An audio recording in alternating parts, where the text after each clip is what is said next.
Hey everyone, Joe Waxman here. And in this video, I want to look at Jupiter conjunct the Sun. This is the first in a series of conjunctions that I'm going to do. I'm going to change it up. Instead of doing whole chart ratings, I'm just going to look at some different aspects for now and see where that goes. Right now, I'm going to do a Jupiter series. So Jupiter conjunct the Sun, and then we'll do Jupiter conjunct all the other planets. And the way I'm going to do it is a bit different from the way other people do it. As always, I like to keep my things original and unique and independent. I'm going to look at charts, and I picked out 12 different charts, one for each sign. So Jupiter conjunct the Sun in all the signs. Here it is. Guys, don't forget to hit the like button, please, if you are able, and subscribe if you have not already. And just a quick note on my upcoming class, I'm not doing one this Sunday. I decided to, I'm probably going to do it in bi-weekly increments, just so it's not overload, just so people have time to digest everything. And so, it makes it more interesting. So the next one's January 14th. So if you're not already on my list, shoot me an email, get on the list. There's no obligation. I'll just be sending out an invite. You can come at your discretion. I am asking $15 per class, or $10 if you can't afford the $15, which is rare, but it does happen. And if you need to pay less, obviously, just hit me up and let me know your situation.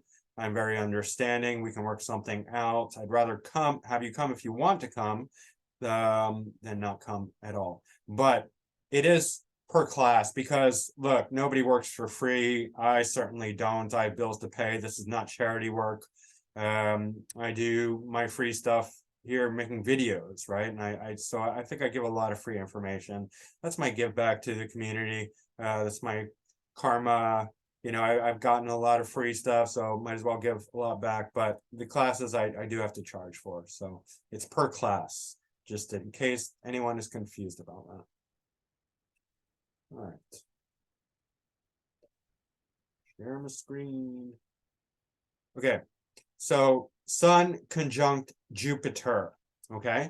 The first one is Steven Seagal, and just there's a few others who also have Sun conjunct Jupiter. Fergie from, hold on one second, I just want to make sure that, okay. Fergie from Black Eyed Peas, the singer, the Hump Lady, Miss Hump. That's not her name, but that's the song that sticks out. She's a singer. Interesting that she sings about her humps because Jupiter tends to expand things, and the Sun is the ego and all that. Joseph Campbell and Maya Angelou also have Sun conjunct Jupiter. But Steven Seagal, what's interesting is that, and this is not universal, this might be individual, but oftentimes the men express this in more notable ways, right? So Steven Seagal, Sun conjunct Jupiter. I don't know if you know much about Steven Seagal. First of all, he's a movie star, but he's known for his Aikido action oriented, and he's got these squinty eyes, and he's very aggressive, and he's a badass, like in real life. Like, he's won competitions, martial arts competitions. Like, he's really, really good. In later years, he's gotten fat, right? Jupiter expanding the ego, expanding the body, even in this case. The Sun doesn't typically represent the body, but it can represent the vitality, right? So, and we'll see that sometimes Sun conjunct Jupiters do get fat, not always, right? But in this case, it did expand his body, and it does expand his ego. I do actually know a couple, well, at least one personal story from Steven Seagal, and I won't say who, but somebody who I know cooked for him, believe it or not. Yep, private cook. And this was a young woman, and apparently Steven Seagal likes to keep young foreign like Asian women around, like as his maids and whatnot. And he kind of expects services from them, illicit services. That's all I'm going to say. Expects, yes, you can put two and two together, from young girls. But apparently he's like, he's got this overblown ego about him, very arrogant, but very skilled and very fierce. And I would not want to get in a fight with Steven Seagal. I mean, just look at the third house. He's got an exalted Saturn. Yeah, I mean, full moon conjunct Neptune. So he's pretty delusional too, not to mention, but skills of the hands. Have you ever watched him? Like, yeah, and Mars in Scorpio. I mean, come on. Pluto in Leo conjunct the ascendant, trine the sun. Yeah, wow. Okay. So that's Sun conjunct Jupiter in Aries. Like, it's just, it's very aggressive, very fierce.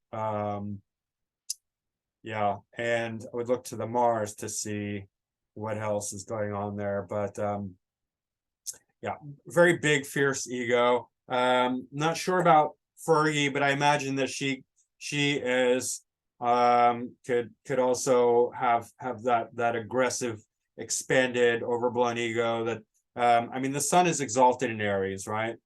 So these are doers, these are fighters, but also people who are very wise, like Joseph Campbell and Maya Angelou. Right? So interesting. And also Jupiter representing philosophy, religion, he does have a connection to Eastern and religion and philosophy with the Jupiter here. So it's an interesting combination. It kind of goes both ways. You know, bringing the Jupiterian benefic quality, religion, philosophy, that sort of thing. And we can see that with Joseph Campbell, Maya Angelou, right? And then the sun, which is the ego and the expansion of Jupiter. Ego, pride, personality, bigger than life personas. Moving right along, let's go to Taurus. And for that, we'll choose Adele. All right. Besides Adele, the other Taurus, and there's obviously many more. I just picked out a few that I went through. Lizzo, that's fairly obvious too. Kind of, you know, these are both Lizzo's the larger of the two, but Adele is not slim. And Socrates, the philosopher, the Greek philosopher, Socrates, right? Sun conjunct Jupiter. So, Sun conjunct Jupiter in Taurus. Now, this is okay. I mean, you know, neither of these are in great dignity, but not terrible either. Sun is ruling the second whole sign house, but third quadrant. So that's representing, that could be like voice and expression. Moon is representing, Moon is ruling the first and second, but that's also in Sagittarius. So there is somewhat of a mutual reception between Jupiter and Sag. It's a mixed reception because Moon, and not great by degrees. Degrees are not very close, but Moon is exalted in Taurus and Jupiter rules Sag. So there's something going on there. You know, again, Sun ruling the second, Taurus also having to do with the voice, right? So big, expansive voice. And what else? Obviously, it's the 11th whole sign house, so career success. It's a good house. And 11th quadrant, right? So, I know there's more. I mean, so let's see what else. Venus is in Gemini, so again, the expression. Sun conjunct Jupiter also, I mean, in Venus, Taurus, rather, sorry. Again, it's creating this very expanded sensuality. You know, the voice obviously is going to be stimulated, and food, you know, these are big people. And then what's interesting is that Socrates as well, and then Taurian. So if we talk about like Taurian wisdom, it's very practical wisdom, right? I have my Jupiter in Taurus. So, and other philosophers also have had Jupiter and Taurus. Like, it's not a combination that is like bad for because Taurus is so practical, right? And you know, as far as logic concerned, logical wisdom and factual wisdom, Krishnamurti also had Jupiter in Taurus, I believe. You know, there's great practicality and foundational wisdom in Taurus that lends itself well to that. But you can obviously see the voice, the sensuality, the love of food, and you know, indulgence, that kind of thing. It's going to create a very earthy type combination, and larger than life, you know, personas, again, in a very Tarian way, and Lizzo for singing. Yes. Let's go to Gemini, and for that we're going to go to the most famous example of this. Yay, Kanye West, who he's so offensive. Like, honestly, I can't say I like him anymore, just with how he's like spitting on the grave of my family with his, oh, I love Hitler, the Nazis, I love the Nazis, right? Yeah, they were responsible for the most horrific, some of the most horrific crimes ever, right? So what he did was really shameful, really truly shameful. You know, really just dancing on the graves of people who suffered terribly, people who are still alive today, by the way, who survived it and had their families murdered by the Nazis. In any case, Sun conjunct Jupiter, Gemini. And I've talked about this before. Gemini is so expressive. Gemini loves to exaggerate things.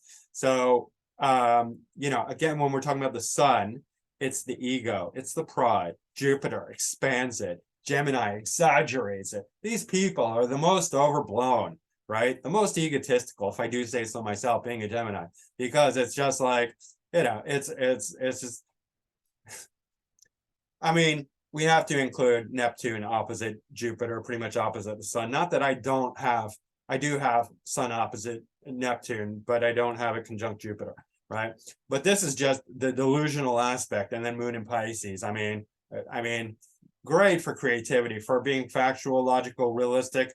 No, forget it. He's completely a creative, and he should not try and be like this kind of, you know, making sense of the world, because he doesn't get it, and he won't get it. He's not good at logic and facts and information, even though Gemini does tend to love to you know, be great at logic. The Jupiter and the Neptune is spoiling it completely, and the Pisces moon, you know, sun square moon, not to mention, that's going to distort it even more, with the, you know, Venus right in the middle, Venus in Taurus.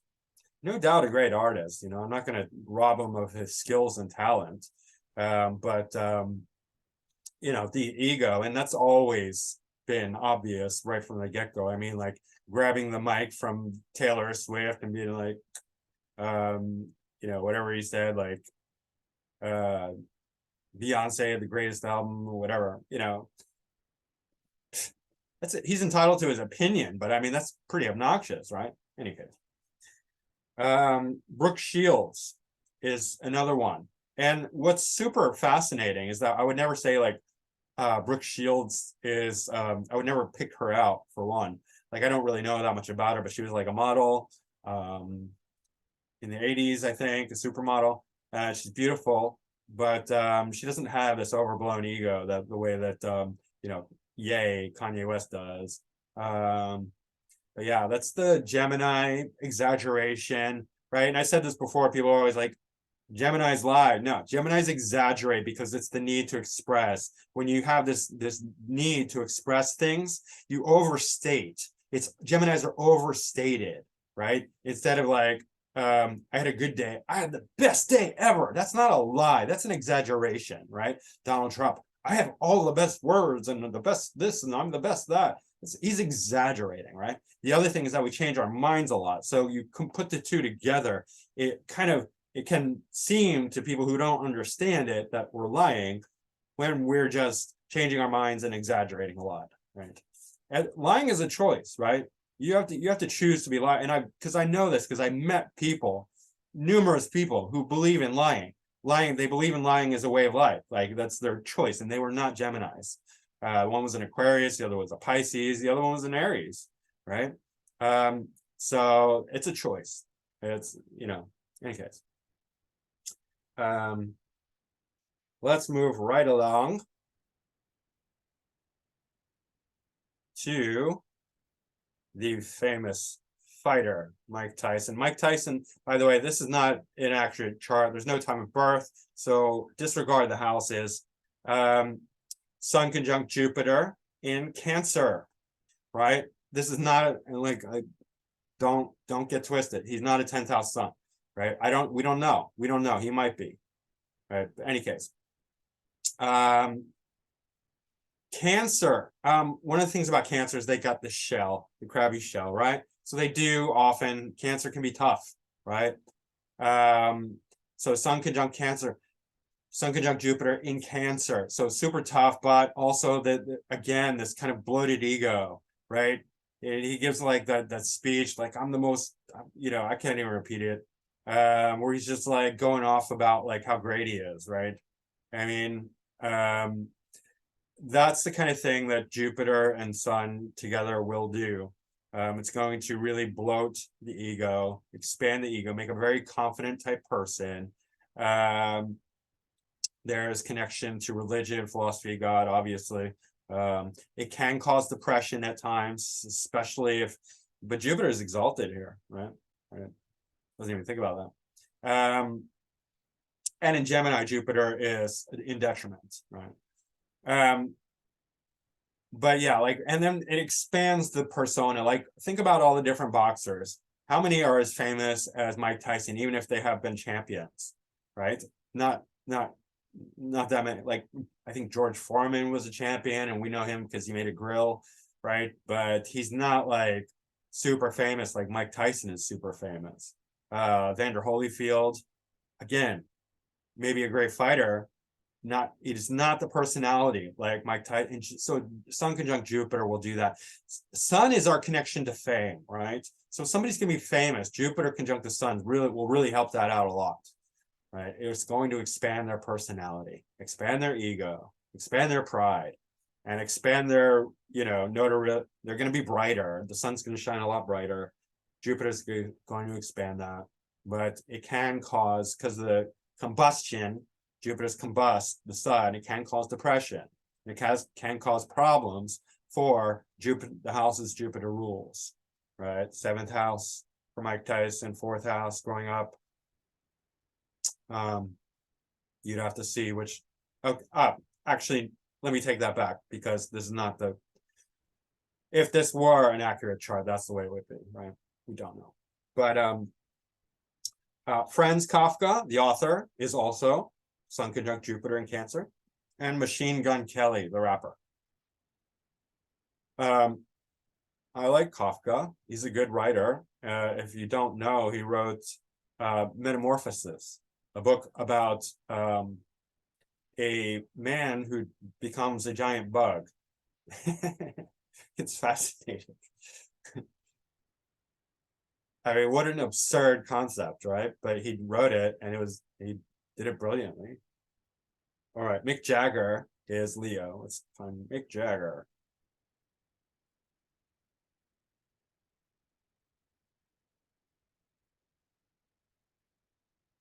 Mick Jagger. Already? Now he's got it conjunct Pluto as well, and then Mercury, and then North Node. So super Leo. He's super Leo, right? But the Sun is in domicile in Leo, right? So the Sun is super confident here, and you would think, oh my God, like this would be like the biggest ego in the world, maybe, but he doesn't show it. He doesn't show it off, right? And maybe that's like, okay, like maybe that's an anomaly. But look who else. Think about who else is Sun conjunct Jupiter and Leo. Joe Rogan and Charles Bukowski. So what I think it does is create tons of confidence, really expands the ego and the personality. But because they're so confident, they're calm about it. It's not like a Steven Seagal where the sun's exalted and they're just like kind of hyper aggressive and like super cocky confidence kind of, or like in Gemini where it's just like so exaggerated, right? And Jupiter's in detriment there, so it's not behaving that well. In Leo, sun is in domicile, it's at home, so it's just like,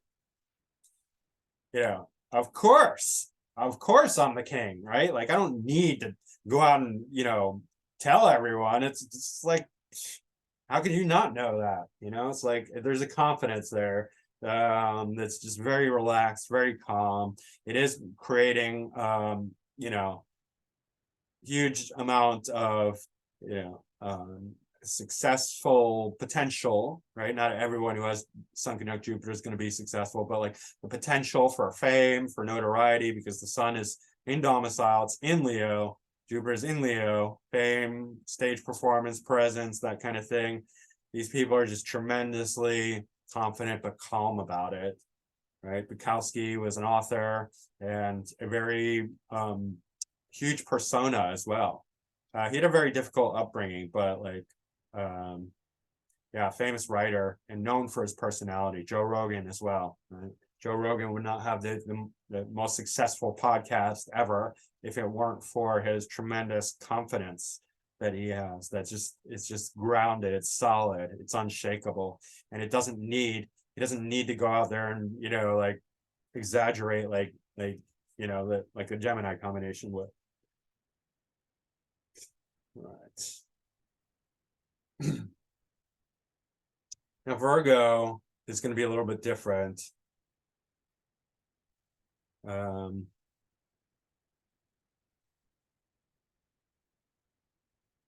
that, I have Nick Jonas, who's not super famous. Also Charlie Parker. Charlie Parker is a jazz musician. But Virgo, Jupiter is also in detriment in Virgo, right? Here we have with Nick Jonas, Mercury's exalted, right? So that's kind of bonifying this whole conjunction. But he was in the Jonas Brothers, and there's just like obviously this is not something that I'm interested in, Nick Jonas, but he's a singer, songwriter. He played in movies and stuff like that. But it's not going to be as successful a combination. There's a lot of internalization with Virgo. The sun doesn't shine as brightly. It's very analytical, intellectual, because Leo is in the 12th house. So the sun is diminished in Virgo, pride's diminished, and people love that sometimes. Like if you get a good combination Virgo, it's like, wow, somebody who's really not egotistical, that's so nice. They just want to help, they want to serve, they're smart, like Keanu Reeves, right? You get the right combination, it's like people love the modesty and the humbleness that comes from Virgo. So that's really that's one of his best qualities. But it's not going to be this big, expansive, it kind of ego the way it can be in other signs. Contrast, like Jupiter is going to expand it, but Virgo is going to contract it. Jupiter and Virgo obviously is not it's in detriment, right? Okay. So let's go to Libra.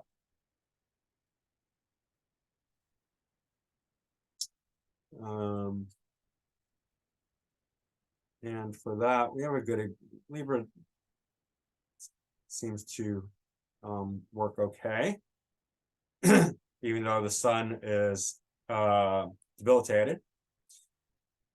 But we have Gwen Stefani, right? So she's also got Mercury and Uranus a little further away, equidistant actually, between the sun's right in the middle and Jupiter and Uranus are on either side. And I mean, the Uranus is going to give her a lot of uniqueness, independence, and just stand out kind of quality, which is good because Sun in Libra is kind of boring. no offense to anyone who's Sun in Libra. I mean, a lot of famous people have Sun in Libra, so but Sun is like it's well, it's not always boring, I'll be honest with you. It can either be boring or obnoxiously interesting, I guess you could say, because it's in detriment, and sometimes Sun in Libras behave in a very like naughty ways or obnoxious ways, crude ways, rude ways. But the Sun conjunct Jupiter is going to expand again the ego, and we get somebody who's like Gwen Stefani. Also, Fran Drescher, if you know her, she has that funny voice.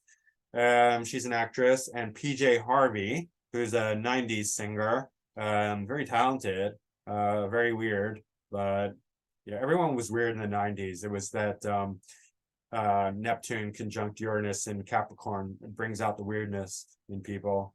I love it, but definitely weird.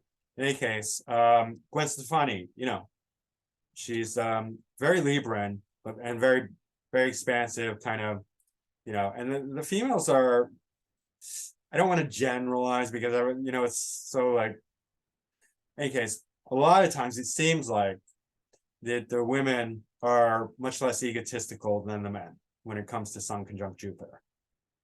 I don't know if that's the case with Gwen Stefani. She seems pretty full of herself. And she did like a whole like, I mean, the way she dresses up, it's like, oh my God, pretty much over the top a lot of times. But in any case, yeah, that's in Libra. All right, let's go to Scorpio.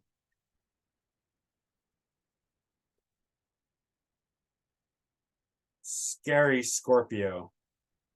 Scorpio. Anne Hathaway. Okay, but she's got a lot of Scorpio. And she doesn't, I mean, you know, I think she has played like some darker roles at times. She plays a lot of like, you know, like silly, lighthearted, girly type roles, but she would do really well in some dark roles, right? I was trying to, she's not, at least to me, she's not extremely, so she was in like Devil Wears Prada, what else? I don't know, she was in so many things, and she has played some darker roles, and she would do very well in those darker roles. But Ethan Hawke, Claude Monet, and Georgia O'Keeffe also Sun conjunct Jupiter in Scorpio. So very deep feeling, right? Neither Sun nor Jupiter is going to be, you know, have any, you know, it's neutral, right? It's neutral in Scorpio, but Scorpio always has this dark quality, this heaviness, brings up deep transformation, death, rebirth, and it can bring a lot of pain with all that, right? So yeah, it's an interesting combination. I would say like the lot of deep feelings, right? Two painters off the bat, Claude Monet and Georgia O'Keeffe, right? Claude Monet is the French Impressionist, one of the probably the most celebrated French Impressionist, and Georgia O'Keeffe is a more modern painter. She did like flowers, right, that were very vaginal. And like skull, like also like, yeah, like skulls and stuff like that. So that's very Scorpionic. And Anne Hathaway does have like this dark aura to her, but Jupiter conjunct the Sun is going to create tremendous confidence again, but it's going to be more subdued in Scorpio. Let's go to Sag.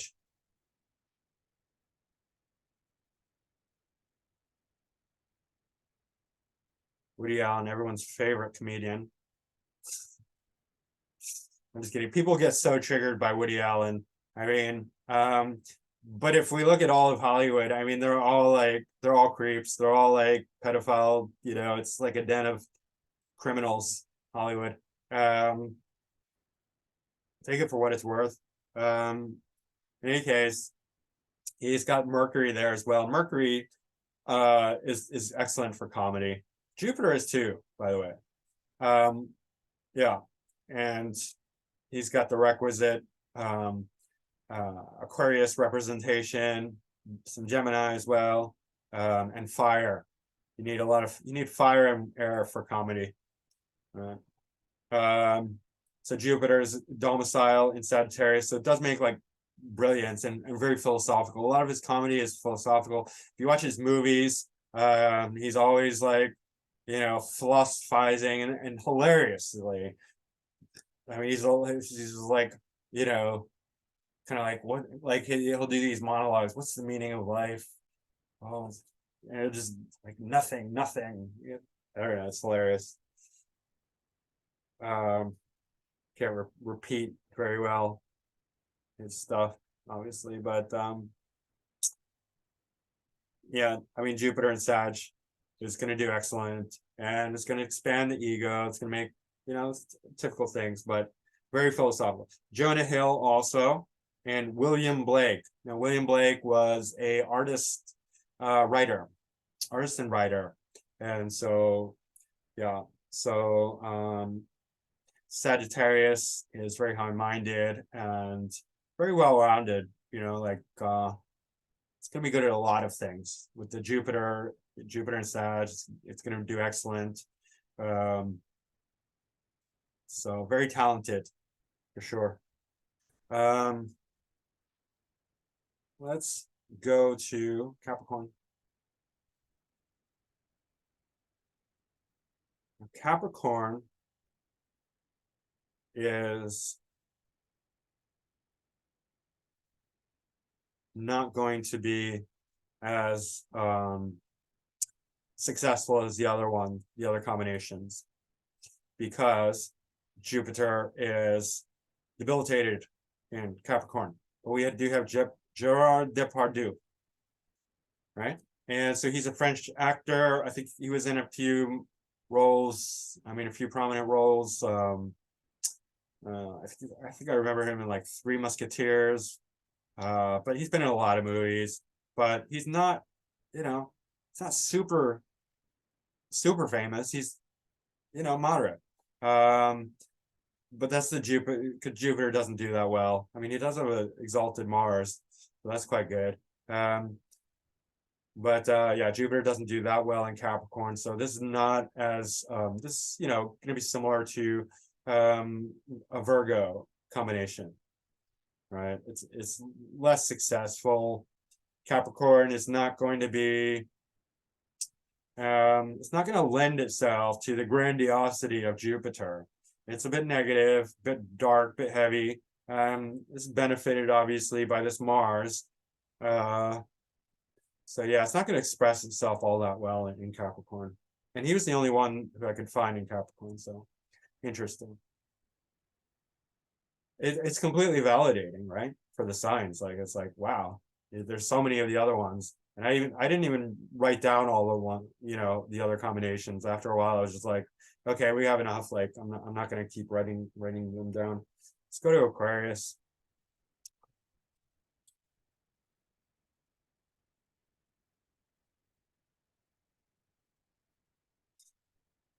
Alex Jones, your favorite conspiracy theorist, right? In Aquarius. And that's perfect for Aquarius, right? This super big ego, I mean, super huge personality, in like crazy, right? Sun in Aquarius, obviously. Sun is obvious opposite Leo. It's domicile, so it isn't detriment. I love Sun in Aquarius, but they're nutty. These are crazy people, insane. The best kind of insane, because Aquarius is a prime number. It's the 11th sign. It's very high-minded, but definitely nutty. Like brilliant, genius in many ways, original, unique, concerned with social politics, and for the people, all the Aquarian, archetypes. Jupiter is really going to expand that personality. Axl Rose, but he has a whole Aquarius stellium, and Garth Brooks also Aquarius stellium. That's why I chose Alex Jones. He's the pure representation of Sun conjunct Jupiter in Aquarius. My son has Sun conjunct Jupiter in Aquarius and North Node, so I can't wait to see that. But he's 6th house. By the way, this is not an accurate chart. This is a 12 p.m. chart because we don't have time of birth. So there's no time for Alex Jones, but he does have the Air Grand Trine, so you can see why he's doing media talking. He's excellent at it, and he's very funny and brilliant, right? Aquarius is hilarious. He does have an incredible sense of humor. People take him out of context, so he stopped doing his funny bits because people are like, they'll show a clip of him doing a mockery or what is that, parody of something, and they'll be like, see, Alex Jones, they'll try and take him down with it. Alex Jones thinks this, that. Alex Jones wants to, there was something about his, like, eat his neighbors or something like that, and they'll take it out of context and use it against him. So he stopped doing it. He's hilarious, and brilliant, and I don't listen to him anymore because I don't know, he's too sensationalist, and I found it incredibly distasteful that he gave Kanye West 3 hours to basically spit on my family's grave. And he covered for Kanye, and he's like, oh, don't be mean to Kanye, he's autistic or whatever. Oh, really? So we're concerned with Kanye West's feelings, but not the feelings of the people who suffered actual genocide for their ethnicity, right? Sorry, not buying it. It's a bit crude. It's a bit rude. It's a bit, and then Greg Reese, who basically rides the coattails of Alex Jones with his reports, was like, stop paying attention to Kanye West and what he said and pay attention to real stuff. Oh, really? So you're making money off of Alex Jones' show and popularity, and Alex Jones is making money off of Ye's dancing on the graves of 15 million Jews family. But you don't want us to pay attention. There's some gaslighting there that I don't appreciate. It's like, if we're not supposed to pay attention to that, then maybe Alex Jones shouldn't be allowing 3 hours of Kanye West praising Hitler and the death of the Jewish ethnicity. In any case, that's pretty shitty of him. So not really feeling it on the Alex Jones, Kanye West, Greg Reese InfoWars trip anymore. Even though I appreciate the idea of it, and I appreciate other things. Alex Jones. In any case, let's move along to just want to see, where's Neptune? So Neptune is square his Mercury, so that's a bit of why he's sometimes delusional or sensationalist about his thinking. Mercury in Pisces, square Neptune. Yeah, so like there is definitely he's smart, but like that is a delusional combination. In any case, it's got this, it's really interesting between the Grand Air Trine, incredible intellect, but at the same time this delusional aspect. Mercury in Pisces, which is debilitated and in detriment. Square Neptune, which also creates fantasy and thought, very creative, but not logical. All right. Now we get to Pisces. And Alex Jones also is very, philosophical, religious. But there's a tendency to have the combustion, right? The depression. Sorry. I can't find it. Maybe I didn't save it. Hold on.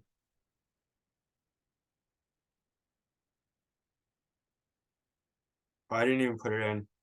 All right, I'm gonna have to put it in. Bear with me 1 second. Joel Osteen. We'll just look at it here. And there's no time of birth. Sun conjunct Jupiter in Pisces, right? We don't know what house, but Joel Osteen. Do you know who Joel Osteen is? He is the preacher of the mega church, he's made millions and millions of dollars, but he goes around preaching Christianity, and he's got like this, he's always smiling, he's got this glittery personality, and he's just like, got this super expansive ego, made millions of dollars, and just like leads this mega church, this huge church. So who else has this? Ava Longoria. She's an actress. I don't really know her. Kurt Russell, Anais Nin, and Will I Am. But he's the best representative because Jupiter is in domicile in Pisces. Jupiter is religion and philosophy and expansion, success, excess, right? Ego, pride is the sun. So fantasy, delusion is also very Piscean. So Joel Osteen is representing this combination tremendously well. I mean, you're getting both sides. You're getting like religion and philosophy. You're getting tons of money, right? Millions of dollars. You're also getting a vibe of inauthenticity that's due to the Piscean nature of, Pisces is the sign that lends itself to fantasy, illusion, delusion, the mirage, right? Acting, film, movie, cinema, pretenses, right? Fakery. Yes, I'm not trying to knock Pisces, but if you take the negative side of Pisces, it is about pretension, fakery, fantasy, delusion, right? Just complete fabrication, right? That's the sign of complete detachment from reality, right? So and as well as the higher representation is very spiritual, mystical, the most sublime truths. So I'm not going to take that away from Pisces, but there's different expressions.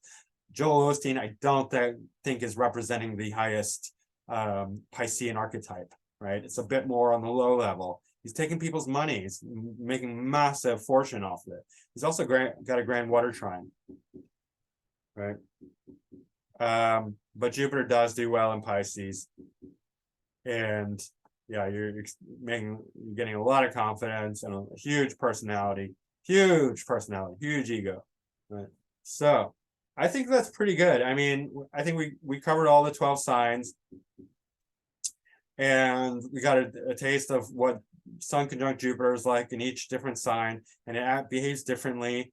And there was examples upon examples, and so I think that's it for now. I don't want to make it too long, and I will do, let's see, Jupiter conjunct Mercury, I guess, will be the next one. I'm going to go in order. And yeah, so guys, that's it for now. I hope you enjoyed this. And please hit the like button. Helps out a lot if you can do that. And leave a comment down below. Subscribe if you haven't already. Book a reading with me. My website is macroastrology.com. My email is macrogoldmachine@yahoo.com. And the next class I'm offering will be January 14th, skipping this Sunday. So give me an email if you want to be on the list. If you're already on the list, no need to email me again. I'll just email you again. And it is, cost per class, not just like pay once and then come for free forever, because my time is valuable and I don't do these. I'm not doing the classes for free. I do the videos for free. So you are getting a lot of free material, but not everything is free, right? So in any case, thank you very much, and I will see you again soon. Thanks, bye.